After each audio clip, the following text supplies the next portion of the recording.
और भाजपा के प्रदेश अध्यक्ष सीपी जोशी की प्रेस वार्ता भाजपा प्रदेश कार्यालय में प्रेस वार्ता अब से थोड़ी देर में शुरू होगी। आप सुनेंगे क्या इसका उद्देश्य है, क्या मकसद है, क्यों ये प्रेस वार्ता हो रही है। आपको बताएं कि कल भाजपा प्रदेश कार्य समिति होगी, उससे पहले ये प्रेस वार्ता बीजेपी प्रदेश अध्यक्ष सीपी जोशी की। और अब से थोड़ी देर में आप सुनेंगे सीपी जोशी की तरफ से इस प्रेस वार्ता को बुलाने के पीछे का पर्पस, मकसद वो बताया जाएगा कि आखिर क्या जानकारी मीडिया के साथ वो साझा करने वाले हैं।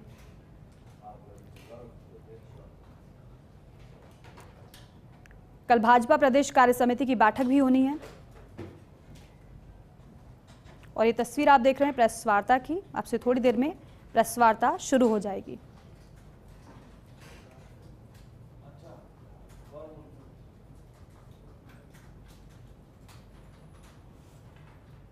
तो बीजेपी प्रदेश कार्यालय में प्रेस वार्ता जिसकी शुरुआत लगभग कहा जा सकता है कि होने ही वाली है, क्योंकि पूरी तैयारी इस प्रेस वार्ता की। और सीपी जोशी क्या कह रहे हैं, सुनते हैं। आज की इस प्रेस वार्ता में हमारे बीच में उपस्थित हमारे प्रदेश की यशस्वी सह प्रभारी आदरणीय विजया राटकर जी, हमारे प्रदेश के उपाध्यक्ष नार सिंह जी, मंत्री पीके जी, भूपेंद्र जी, माननीय प्रमोद जी, मीडिया के सभी मित्रों, थोड़ा लाउडली बोलना,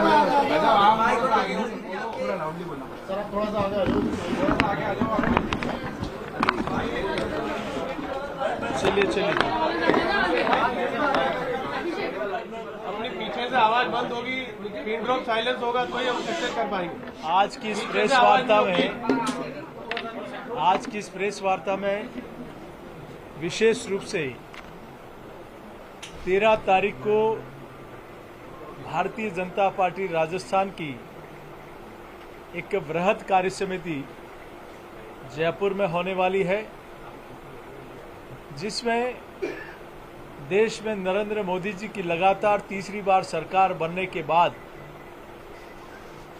और राजस्थान में भारतीय जनता पार्टी की सरकार बनने के बाद पूरे प्रदेश भर के लगभग 8,000 से ज़्यादा डेलीगेट उसमें भाग लेंगे।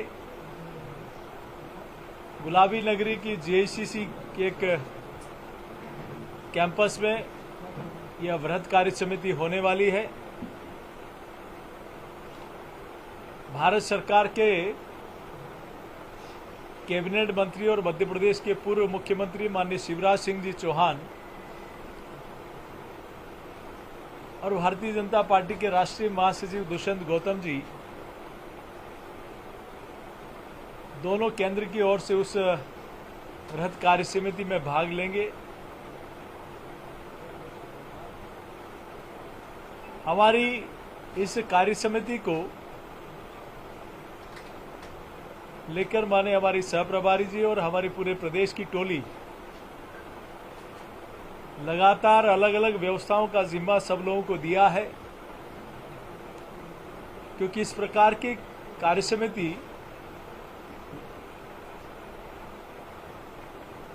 इतनी बड़ी संख्या में हमारे जनप्रतिनिधि और हमारे दायित्ववान कार्यकर्ता भाग लेने वाले हैं, तो उसकी ऐतिहासिक सफलता के लिए अलग अलग व्यवस्थाओं के लिए हमारी टोलियां लगी है। कार्यकर्ता में उत्साह है कि मंडल महामंत्री तक के कार्यकर्ता इस प्रदेश कार्य समिति में भाग लेने वाले हैं। इसमें हमारे जनप्रतिनिधि, नगर निकाय, पंचायत राज, कोऑपरेटिव सेक्टर, पार्टी के सांसद, विधायक, पूर्व सांसद, विधायक से लेकर मंडल स्तर तक के कार्यकर्ता भाग लेंगे। लगातार 60 वर्षों के बाद एक ऐसे करिश्माई नेतृत्व में लगातार तीसरी बार केंद्र में सरकार भाजपा एनडीए की बनी है, तो ऐसे में हमारे राजस्थान के 4 माननीय मंत्रियों का भी केंद्र की सरकार में माननीय मोदी जी ने उसमें अपना स्थान दिया है, तो उन सभी का भी अभिनंदन होगा और हमारे सभी सांसदों का भी स्वागत होगा। 2 सत्रों में चलने वाली इस कार्य समिति में हमारी आगामी कार्य योजनाओं पर भी चर्चा होगी। 13 तारीख को एक कार्य समिति, एक ऐतिहासिक कार्य समिति होगी, इसके लिए पूरी टोली लगी है। और कल के बजट में मैं प्रदेश के यशस्वी मुख्यमंत्री माननीय भजनलाल जी शर्मा को पूरे प्रदेश की जनता की ओर से उनका अभिनंदन करता हूं कि जब उप मुख्यमंत्री माननीय दिया कुमारी जी ने बजट का वाचन शुरू किया तो पूरे प्रदेश की जनता तो उनका अभिनंदन कर ही रही है। सत्ताधारी पार्टी के माननीय विधायक भी मेज थपथपाकर इस बजट का अभिनंदन कर रहे थे। इससे स्पष्ट लगता है कि यह बजट विकसित राजस्थान, सशक्त राजस्थान, समृद्ध राजस्थान, स्वस्थ राजस्थान, अग्रणी राजस्थान की एक आधारशिला माननीय मुख्यमंत्री जी के नेतृत्व में कल रखी गई परसों बजट के दिन। और मैं सोचता हूं कि यह समग्र और चहुमुखी विकास, सर्वांगीण विकास का एक आधार बनेगा, जिसमें युवा, महिला, किसान, गरीब, दलित, आदिवासी, पर्यटन, रोजगार, धार्मिक स्थल, मेट्रो, सड़क, स्कूल, महाविद्यालय, चिकित्सालय, हर सेक्टर को समाहित करते हुए और आने वाला हमारा राजस्थान, विकसित राजस्थान, इस ध्येय को लेकर इस समग्र बजट की परिकल्पना की गई। और आप लोगों के माध्यम से ही ध्यान में आ रहा है कि किस प्रकार से पूरे प्रदेश में इस बजट के प्रति लोगों के भाव आ रहे हैं। हम देखें तो इरिगेशन से लेकर हर घर तक पीने का शुद्ध पानी पहुंचे, सिंचाई का पानी खेतों तक पहुंचे, इसके लिए 25 लाख जल से कनेक्शन हो, इसके लिए 15,000 करोड़ रुपए का प्रावधान इस बजट में किया गया। और मैं सोचता हूं ये सबसे बड़ी समस्या है कि हर घर तक पीने का शुद्ध पानी पहुंचे। इसके लिए सरकार ने एक व्यापक योजना इस बजट में उसका प्रावधान किया है। और 20,300 करोड़ की 6 वृहद पेयजल योजनाओं का प्रावधान इसमें लिया है, जो अर्बन और रूरल सेक्टर दोनों के लिए एक वरदान साबित होगी। विद्युत के क्षेत्र में पिछली सरकार ने पूरे राजस्थान को बिजली खरीद हो चाहे कोयला खरीद हो, सिर्फ घोटाला और घोटाले के अलावा कोई काम नहीं। अगर उस समय आत्मनिर्भर राजस्थान बिजली में होगा, इस दिशा में अगर कुछ कदम उठाए जाते तो राजस्थान आज किस दिशा में होता, कहां होता। लेकिन कहां अपना स्वार्थ सिद्ध हो, इस दिशा में योजनाएं बनी, उस दिशा में खरीद हुई। लेकिन मैं मुख्यमंत्री जी का धन्यवाद अर्पित करता हूं, उन्होंने इस कालखंड में आने वाले कुछ समय में राजस्थान बिजली खरीद में आत्मनिर्भर बने, किसानों को निर्बाध विद्युत आपूर्ति हो, इस दिशा में एमओयू हुआ है। और वो धरातल पे आने के बाद राजस्थान के जो बिजली संकट की समस्या जो हर समय रहती थी, उससे समाधान मिलेगा। आदर्श सौर ग्राम योजना के माध्यम से 2 लाख से ज्यादा घरों में बिजली के कनेक्शन दिए जाएंगे। 53,000 किलोमीटर ग्रामीण सड़कें बने, इसके लिए 60,000 करोड़ रुपए का प्रोविजन इसमें किया गया है। 9,000 करोड़ की लागत से राज्य राजमार्ग, स्टेट हाईवे, उसमें आरओबी और आरयूबी उनका प्रोविज़न भी लिया गया है ताकि सड़क पर ट्रैफिक में कोई गतिरोध नहीं बने। 3750 किलोमीटर के ग्रीन फील्ड हाईवेज बनेंगे। अर्बन डेवलपमेंट के लिए 500 करोड़ रुपए की doctor Shyama Prasad rural urban mission जिला उत्थान योजना, जिसमें कचरा प्रबंधन भी होगा तो उसमें सीवरेज की समस्या का समाधान भी होगा। बसों की संख्या में बढ़ोतरी ताकि हमारा शहरी और ग्रामीण ट्रांसपोर्ट है, जो आम गांव का किसान है, गरीब है, वो व्यक्ति को बसों के माध्यम से सुलभ यातायात मुहैया हो पाए। तो शहरी लोगों के लिए मेट्रो की सुविधा का विस्तार हो। ये दोनों ही कामों का संगम इस बजट में किया गया है। राजस्थान औद्योगिक क्षेत्र से आगे बढ़े, जहां उद्योग होगा वहां रोजगार भी होगा, डायरेक्ट इनडायरेक्ट एम्प्लॉयमेंट मिलेगा। तो इस दिशा में इंडस्ट्री पॉलिसी, टेक्सटाइल पॉलिसी, निर्यात संवर्धन पॉलिसी, एमएसएमई सेक्टर के लिए अलग से policy, one district one product, इसके लिए अलग से पॉलिसी, पेट्रोजोन डिफेंस मैन्युफैक्चरिंग हब बनाने के लिए, जिस प्रकार से यूपी और तमिलनाडु में डिफेंस हब बनते जा रहे हैं मैन्युफैक्चरिंग के, वैसे ही माननीय मुख्यमंत्री जी ने इस दिशा में अपने बजट का प्रोविजन किया। और एमएसएमई सेक्टर ऐसा सेक्टर है जिसके माध्यम से एंटरप्रेन्योर्स, जो हमारे नए युवा उद्यमी हैं और भी जो लोग अपने दम पर काम कर सकते हैं, ऐसे लोगों को एक नई पॉलिसी बनाकर उन लोगों को अवसर देने का काम होगा। चूंकि टूरिज्म राजस्थान की बहुत बड़ी इंडस्ट्री है, यहाँ की जीडीपी में 5.6% का कंट्रीब्यूशन है, तो ऐसे में यहाँ पर्यटन कैसे बढ़े, इस दिशा में हमारे कई ऐतिहासिक मॉन्यूमेंट भी है जो वर्ल्ड हेरिटेज में शामिल है। हमारे किले हैं, हमारी ऐसे कई स्थान हैं जिसको देश दुनिया के लोग उनको देखने आते हैं।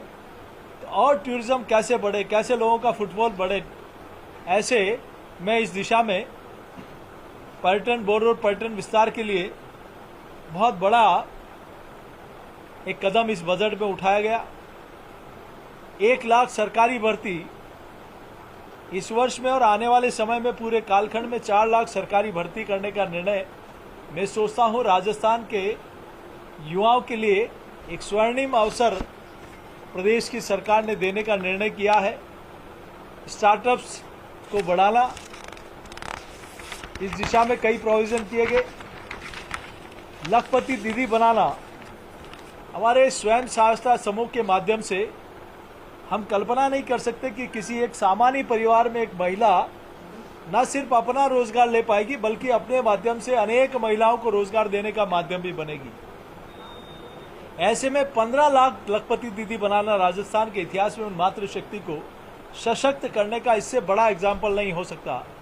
नमो ड्रोन दीदी, हमारी माताएं बहनें स्वयं ड्रोन के माध्यम से फर्टिलाइजर हो, बाकी अन्य व्यवस्थाएं हो, कैसे संपादित करें, इस दिशा में 1000 ड्रोन नमो ड्रोन दीदी को वहां समायोजन करना। आंगनबाड़ी केंद्रों पर सप्ताह में 3 दिन दूध देने का निर्णय भी इस बजट में लिया गया है।